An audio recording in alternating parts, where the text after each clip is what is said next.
Hi, everybody. This is Eric Russo with the Comedy Film Festival.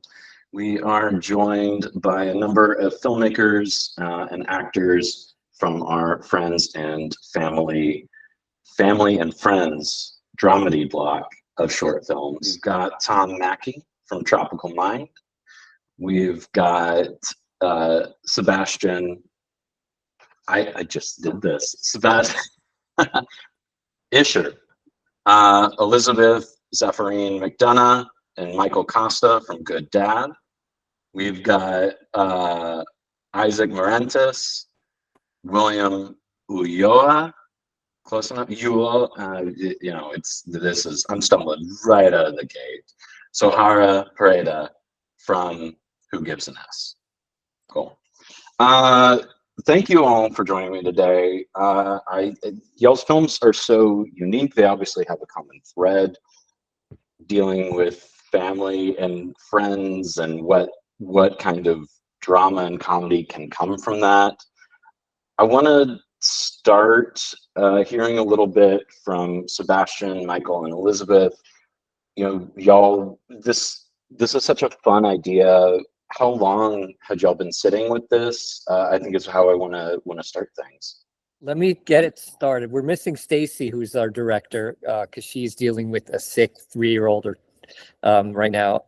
But basically, Michael and I were on a shoot about a year before we made this, and we were talking about parenting, and we've had this ongoing conversation about things that we love about having kids, and then complaining about all the things that are infuriating and absurd and weird. And so I've been thinking about writing something related to that. And then Stacy also has a kid in around the same age range. We all have, between my oldest one is now 7 and I have a 2-year-old as well. So we kind of decided we were going to try to do something, and I wrote the script, and then I had been going back and forth and polishing the script. And when the strike happened, we all kind of got furloughed at the Daily Show because we all worked together. And so we had this window suddenly where there was no set schedule to go into work every day. And that seemed like the perfect time to make the short. And so we kind of rushed it into production and ended up shooting for 3 or 4 days in this period where we were off work. And because we weren't working, we were stuck at home with our kids, and we were like, please, somebody send us out of the house to do something. Yeah, and I made the mistake to write my kids into the short, so then I had to deal with my kids on camera as well. Was that your first time having your kids as actors in a project that you made? Well, the older girl that plays Zoe is actually a trained actress, and I found her through one of the other cast members, Sarah, who plays the French woman Celeste, and she is also an acting coach for kids, and so she had a few really good kid actors for us. And Carly ended up doing a really great job with the role, and was like super professional and great to work with. So she was a role model for everybody. But Willie was a 1.5 years at the time we shot this, and he's a very chill, very, very fun guy, and he's very easy to hang out with. So I kind of thought it would be easier to work with him, and he ended up being very temperamental on the shoot. Like, he did not like the cameras. He didn't totally vibe with his dad on screen. And there was a lot of screaming, in between the takes that we could use. So, and now I look at the performance, and I think it's actually amazing. We got some really great moments from him, just reacting naturally to what was going on. But he, is like a baby. He doesn't know that he's on camera, really. He's just looking at the other people being like, what are you guys talking about? What's happening? So this is kind of the natural segue, because on the other end of things, Tom, you were an actor / subject of a comedy documentary that your son Bryce did, correct? That's correct. And Bryce, he actually went to film school in Chicago and made a number of films. Most of them are quite serious. He has won some awards for films specific to mental health and alcoholism and things like that. And I guess what it's called, I think it's called guerrilla filming or something, where you don't really plan. It's like pretty much all ad lib type of thing. Yeah, guerrilla filmmaking. Yeah. Guerrilla filmmaking. So that's, he came over one day because he got a new film camera and said, I want to test this camera out. And I said, okay, what do you want me to do? And he said, just walk outside and talk about your deck and how much mom hates your deck because you got mannequins out there and she wants to kill you. And I said, I can do that. So he basically said, action. Started filming me. I went out on the deck. We shot for 5-10 minutes. I came inside, went back to work. He shot a couple more things out there, filmed a cameo with my wife, edited it, and that was the entire scope of project. It was not a typical shoot. Yeah, I mean, it sounds like it. It sounds like, you know, you all just kind of went with the flow of things. It ends up being, to let everybody else know, it's called Tropical Mind. Tom, you have a wonderful little tropical paradise on your back porch. And it seems like it's caused some real tension between you and your wife, but your son seems to enjoy the drama quite a bit. He loves the drama. He loves to bring it up just to see how mad she still gets about it. And she still gets pretty mad about it. So he's very happy. Tom, every fight I've ever had with my wife is about something to do with an interior or exterior design. So I got to see this. Yeah. Check it out. You'll understand why I was once in a psych hospital after you view it. That's for sure. Well, I want to toss it over to Elizabeth and Michael, just talking about what the process was getting involved. Obviously, Sebastian kind of let us know where this came from, what y'all's background was, and how it really got kickstarted. But in terms of hopping in, and it sounds like in a really quick time frame as well, y'all's performances are fantastic. Michael, you're doing a lot of the heavy lifting in this. I'd love to just hear from y'all in terms of how this project was for you guys. Yeah, I work at the Daily Show with these guys. So yeah, we were all unemployed and it just seemed like a fun way to, you know, make something with people I like. And as someone without kids, it was much easier to just pretend I had them for 2 days and then go home. So yeah, it was a lot of fun. And like everyone is Stacy's not here obviously, but like because we all work in the field department on the Daily Show, which is like we're making these pieces that are often very documentary style. I feel like all of us have like that improv tendency, which is fun when we get on set because everyone can kind of like riff and find ways to make it a little funnier in the moment. So yeah, it was a lot of fun. Sebastian presented me with the script, I forget when, and it was maybe his second script he'd given to me, but he's a very good writer. You're gonna hear my baby, sorry everybody. He's a very good writer, some very funny scenes. There's some scenes that resonated with me tremendously. We have kids around the same age. We both have dreams and aspirations that we've had to swallow because we have these little things that we love.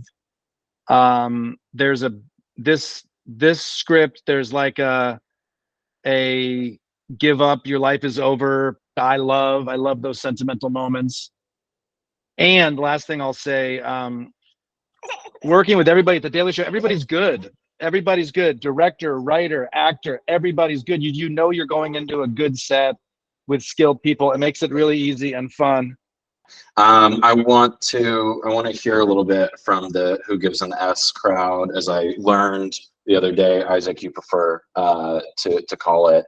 You know, with y'all's movie, it's such a specific kind of story, and I want to talk about like where this idea came from, and then we're lucky enough to have some of the crew with us as well, so to kind of hear about like building out, you know, from the initial very specific idea. I don't know if maybe I thought about this after I spoke to you the other day, like maybe it was something that happened to you or somebody that you knew. So I just want to hear a little bit about it, and then just you can kind of give like a quick synopsis, log line to cue everybody into what's going on. Right, right. All right. So, actually, this is something that happened to someone that I know.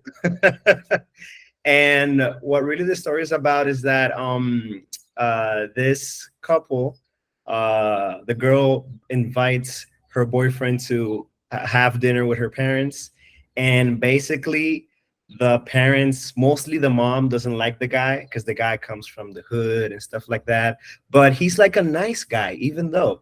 So the girl wants the guy to stay on her house for that night without her parents knowing. So they kind of act like he left, but then when the parents go to sleep, he sneaks back in, and then they want to go to their room and do the things we like to do. And and when they're there, there's a turns of tables because something that this guy ate in the dinner doesn't really help him, and the bathroom is right next to the parents' room. So he has to find a way to deal with his intestinal situation while he also wants to be with the girl, and it just blows up. So this comes up because a friend of mine came to me. This is long ago. He came to me and told me, yo, so I was in my girlfriend's house and this happened. And I was like, yo, but what if you get a diarrhea? And it hit me. Everything went good for him. For him, everything was good. Nothing happened. But, as a writer, you got to put the dramatic things on. And so when it hit me, I just came up with that. So then I just got everyone on board on that probability of my friend. That's wild. I honestly, I was like, it hit me afterwards. And I was like, I wonder if this actually happened because it's so specific. Or so hearing that, I'm happy that your friend ended up being okay, because it doesn't, it could go either way with how it happens in the film. So it's good to hear that. So I want to hear a little bit from the crew. This has such a great and specific look to it in terms of bringing this world alive. What was that like for y'all? Okay, I will start.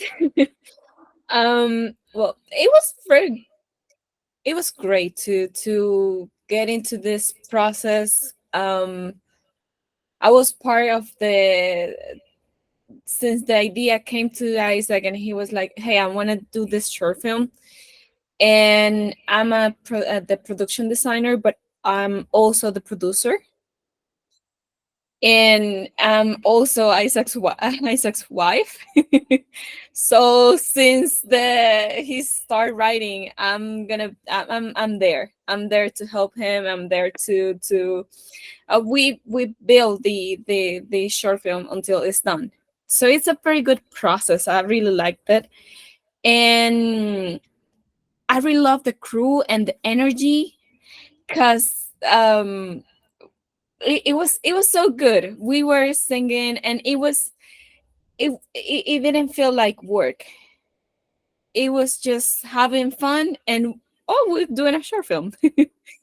It was really nice, and I'm very glad of the crew that we had, and also with William, because we did a very good team. The three of us, we did a very good team. Like, I want this color. He told me like, hey, I want to use this camera. I want this look. Okay, let's work with that. And we start working together, and we are a very good team. And that was good, because as the head of the department, we had such good energy filming, and it was a hard film. Let me add something to it. William, as a DP, he really saved our marriage in one scene, because we was in the bathroom scene, and there was a shot I wanted to do, but in the set decoration, they like you put how you call this, like a sticker, Vinyl. vinyl for the right, a vinyl through the whole wall, so the wall could have like a 3D-ish design. So because it looked very flat, but you know the paper wasn't enough, the vinyl wasn't enough, so it left like a gap, and that looks how the bathroom was before.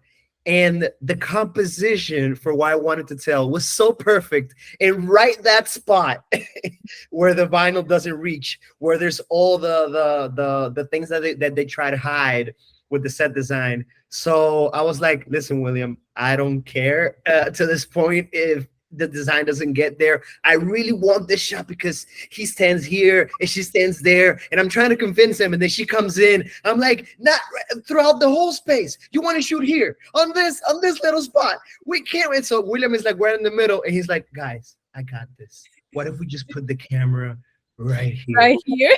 And I was like, oh, it was great. You saved it. You saved the film. You saved our marriage. It was funny.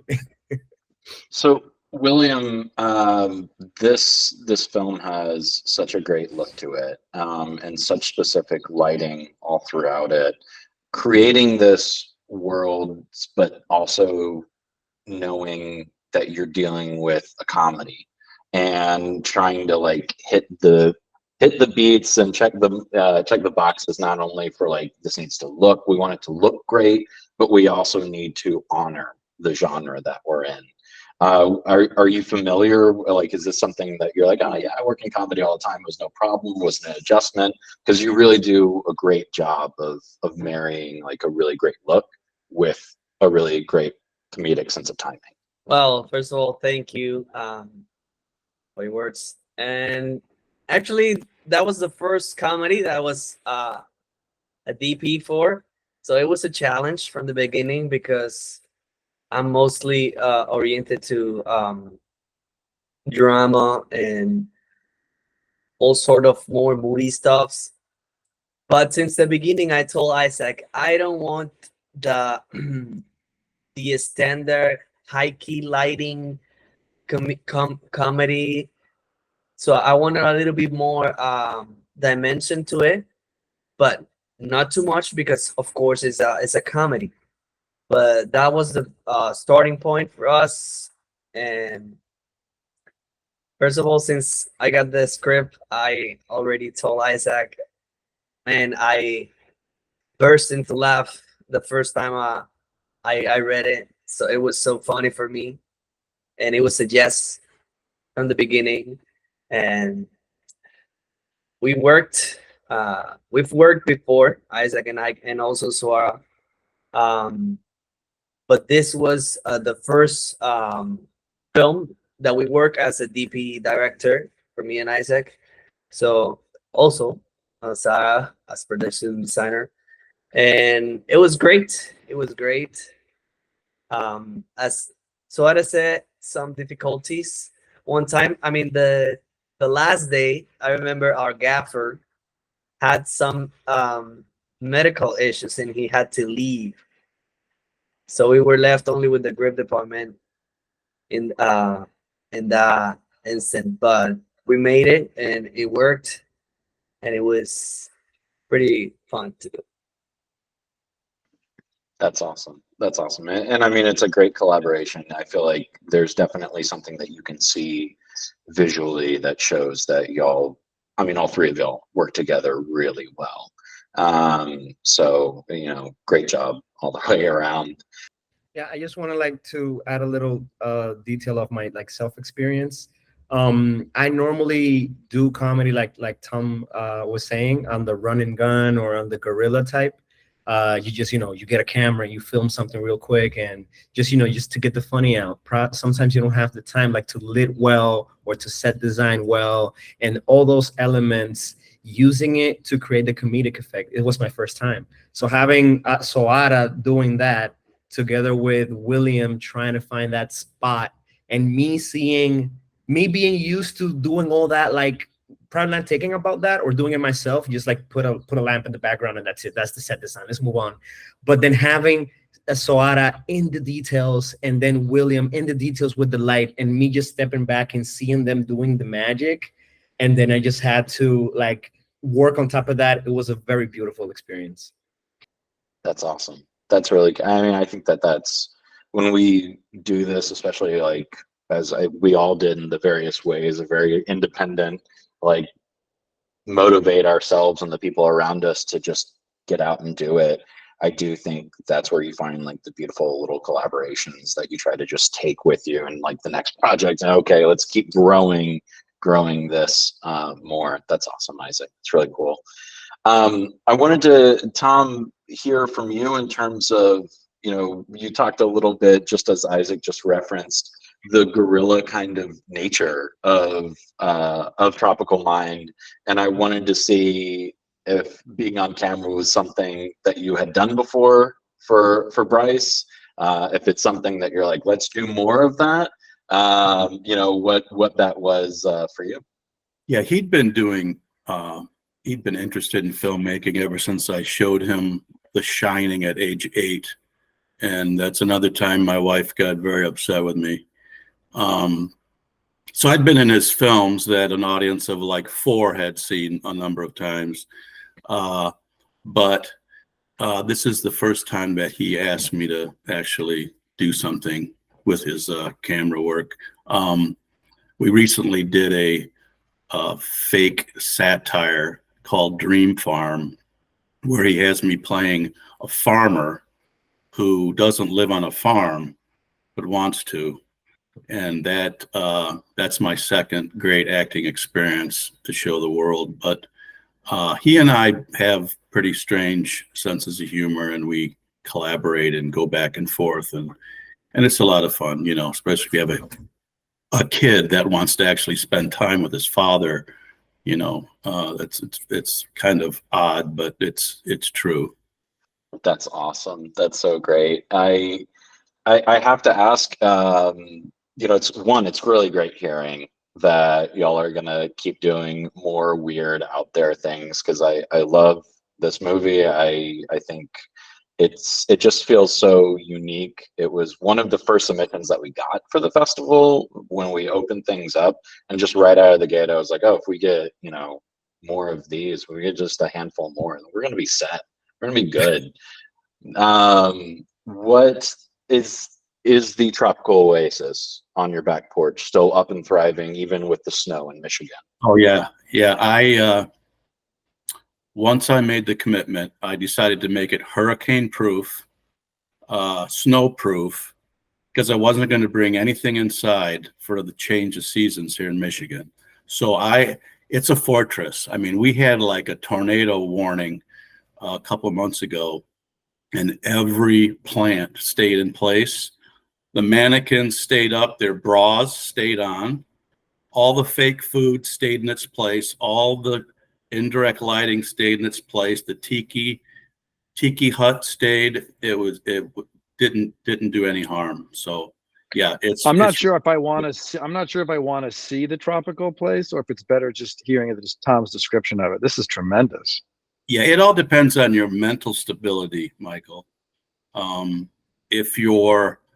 If you get upset about things that are really, really off the norm, you probably don't want to watch it. But I know since you do work for The Daily Show, you'll be able to handle it. Well, that's fantastic. I'm happy to hear that the Tropical Oasis is up for any kind of potential disaster that may come your way there in Michigan. I want to kick it back to the Good Dad crew. It was such a cool project, and then like when we did hear about the backstory, hearing where this came from and how it actually came to life, I mean, it stands alone. Like it on its own, it's fantastic, but it does kind of have this feeling of like it could be more. It feels like, I think maybe I saw somewhere that it is said a little bit like a pilot. It seems like it could be a proof of concept for a feature. What are the next steps, and if you want there to be next steps, and how do y'all feel about like where it is right now? Yeah, we've just been working on kind of getting it finished as it is, and I was just in the edit with the editor the last 2 days before this, so I think we're still kind of fine-tuning it and getting the cut to a place where we really feel great about it. And then I have mix and color and some composing to do. And then I think the next step for us is just to start showing it to people and to see how it plays with crowds and, you know, what kind of reactions we get. But I would love to write more stuff. I've been writing more stuff kind of around this family and these characters. So if it could turn into a series, I think I have a lot of ideas for, you know, other episodes and themes that we could get into. And yeah, I don't know. We're gonna just kind of keep going with the process and then sort of see what happens next, you know. But I feel like the thing that was great is working with these guys and kind of doing something that's funny, but not like exactly the tone that we do at The Daily Show, which is a very specific type of comedic tone. And it made me realize that people that you know of, you know, like Michael is very funny as a Daily Show correspondent, but he actually is a really good actor too in this. And same with Zeph. So I feel like it's really nice to see them doing deeper and additional stuff that shows different sides of their talents and their skills. Thank you, Sebastian, for the compliment. It was fun to work with Elizabeth because normally Elizabeth is directing me. So then we actually got to work together. That was fun. I had done a lot of Daily Show field pieces with Sebastian, but not something like in the acting scripted world. Sebastian always bites off more than he can chew. He always has too many scenes. He always has too many characters. And it's like, but I like that. I like that he's going for it because that's what this is all about for all of us. And here comes my big coach speech. But like, what are we doing? Let's create. It's fun. It's fun to make things. It's fun to work together. And it was just a fun project that was something different.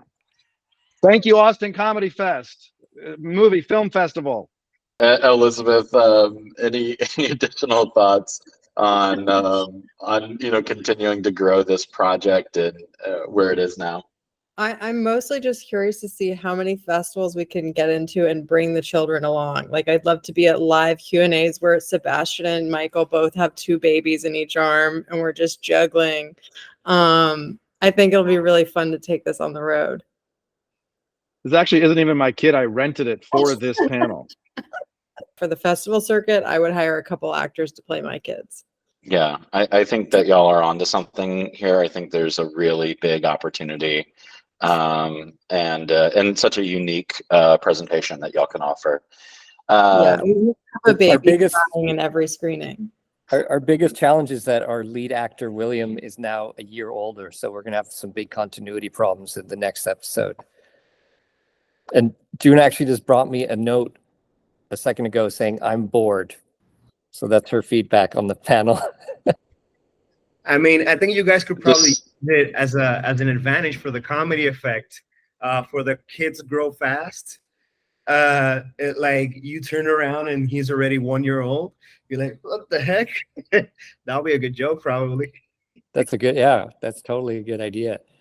I also want to give Elizabeth a shout out because you guys mentioned diarrhea for your project, and her contribution in that pep talk scene with the parents is that she pitched in the read through this idea that she's trying to encourage him by referencing this commercial that he did years ago that was a big deal, and that it was a diarrhea commercial, and it's like one of the funniest moments in the thing. So I think diarrhea in any sort of short film is always going to be a successful strategy.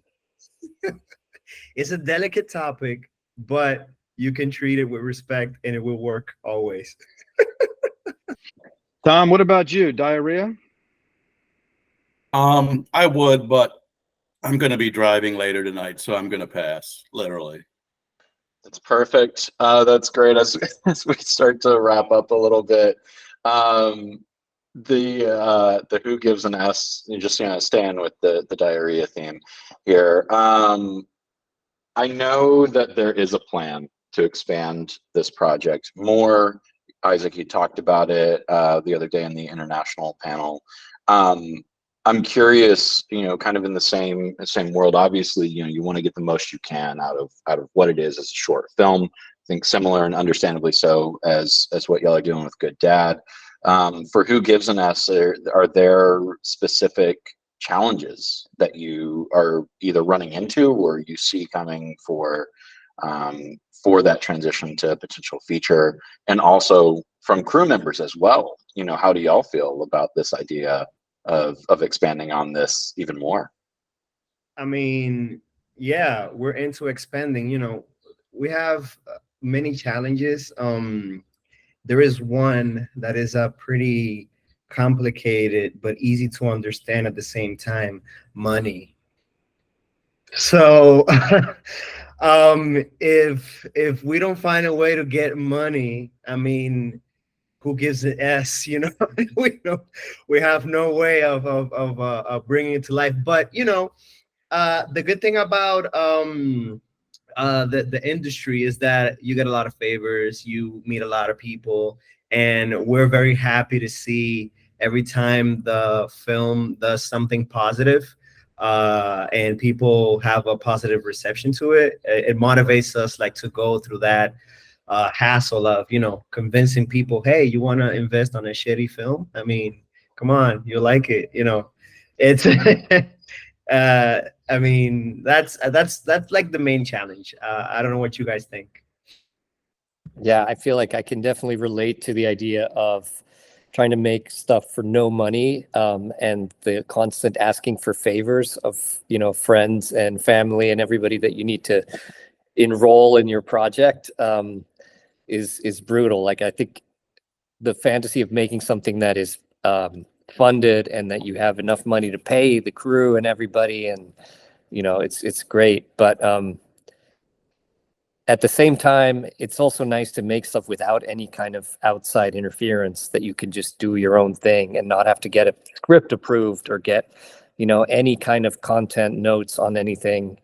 So I think in a way you can make something good for very little money if you're willing to do most of the work yourself. And I don't know how soon I can do that again, but I feel like it's definitely, the alternative is not making something. So, you know, you just deal with it, I think. But ideally, getting money for anything would be great, and having a project funded that, you know, is your own idea. I think that's sort of the dream that we're all chasing, I guess. Big time. Absolutely. I think we can all relate to that. And I think a lot of people, a lot of the other filmmakers at the festival relate to that.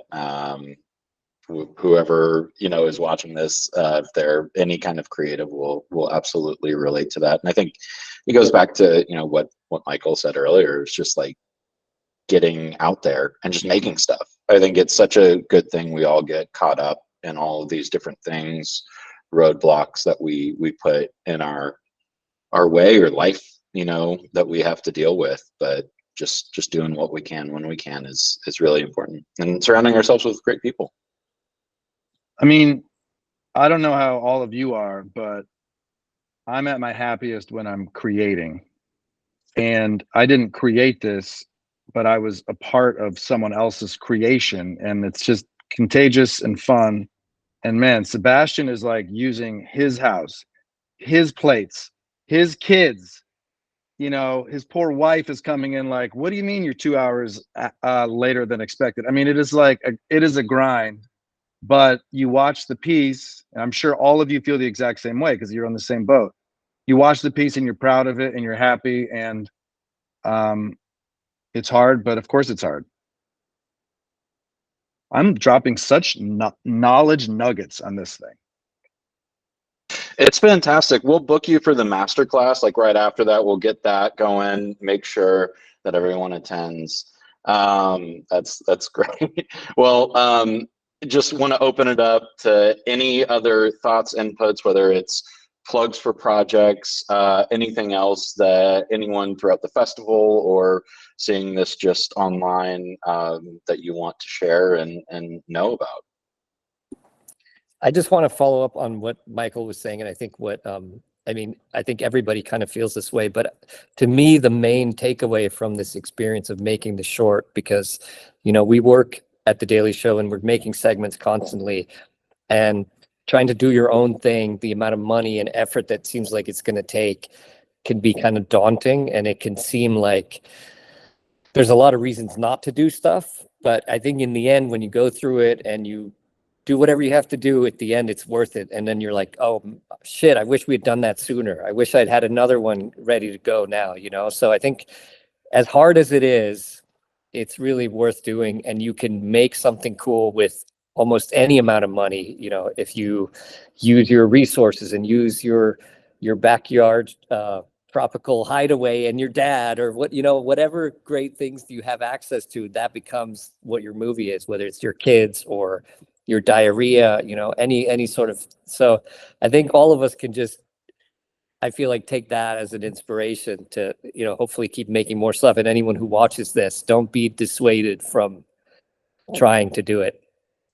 I feel like that's such a great note to end on. I'm really thrilled and happy to be able to include all of y'all's movie in all of y'all's movies in this festival. Again, this is part of the Family and Friends Dramedy block at the Comedy Film Festival. That's showing on Saturday, April 6th. And if you're able to check it out, please do so. Thank you to all of our amazing filmmakers, and thank you again. We'll have to figure out making sure that everybody can watch each other's movies, because I think we all kind of fell in love with each other's projects during this conversation. I need and today, I want to have kids or not by watching the we need it. We need it. Because everybody's like, get them, but I know you guys are gonna say the truth on your film. I feel it.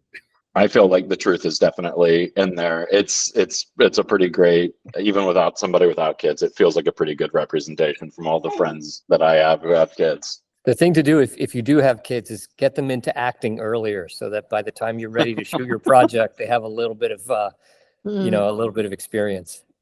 I was thinking about having That's the problem with the world. script department, but I mean, sure, they could be actors. I'm thinking they could be more like a grip, a gaffer, and things like that. Could help William with the lighting, probably. There you go. This is why you have kids, is so you can turn them into crew members, and, you know, you just pay them and rent and meals. That's obviously the big takeaway from all of this, is that's the reason to have kids. I think that's what we are getting to. So just, if, you know, kind of wrap things up here, we need to start a Rent-A-Kid service for the Good Dad crew as they have their on the road presentation, and then have kids so that you can just use them for the sub in for, you know, get yelled at by union folks, grips and gaffers. Yeah, keep labor. Jeez. We should just stop right now. Okay, thank you all. I appreciate your time. This is so fun. Your movies are so fun. Check them out, everybody. See you at the Comedy Film Fest in Austin.